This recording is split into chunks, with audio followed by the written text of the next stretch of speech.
Hi, I'm Anka, and I'm back with the fourth video of our TechVid series. This week, we are going to dive into the creation of our assets. The main goal when we create our assets is to achieve a photoreal 3D result for both real-time and offline rendering.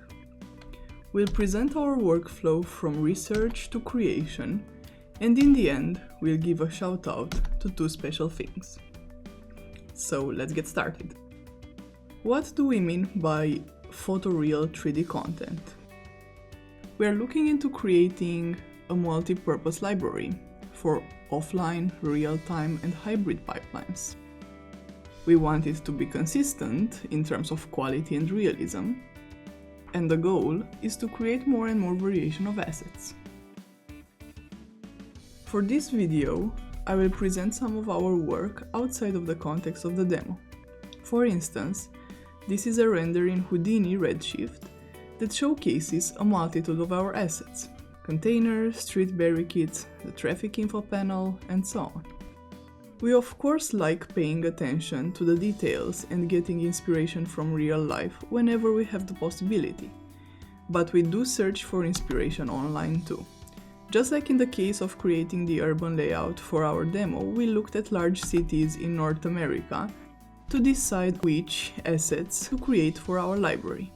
We look at how different materials have been impacted by weather or by human daily interaction.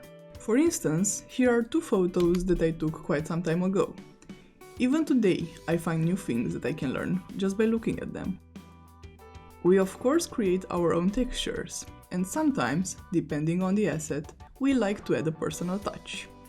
For instance, here is a sketch that I made of a cow or a bear, I'm not entirely sure what it is, and I used it for one of our assets that I'm further on going to show you.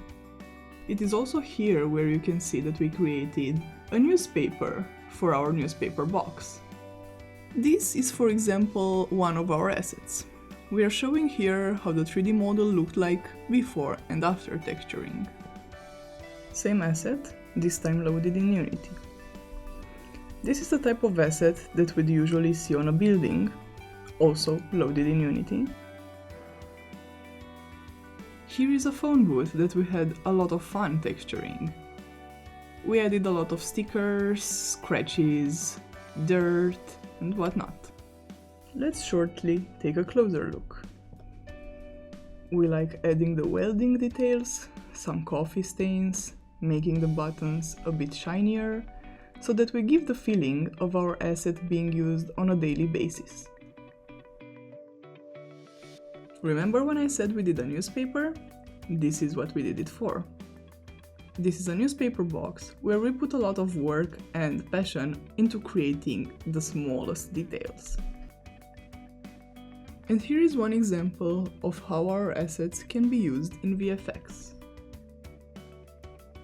This is a turntable with the same composition as the render from before.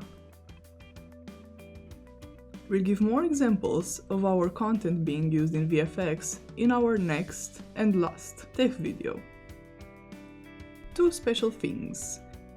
First and foremost, a big shout out to Mike Hermas, a 3D graphics YouTuber that we are regularly collaborating with. And then some cool news. Our assets will be available on the web shop pretty soon. Thank you for your time. We are now left one more video. We'll dive deep into the thought process and obsession for details that goes into creating our buildings. And then we'll wrap up the series of our tech vids. Stay tuned and don't forget to follow us.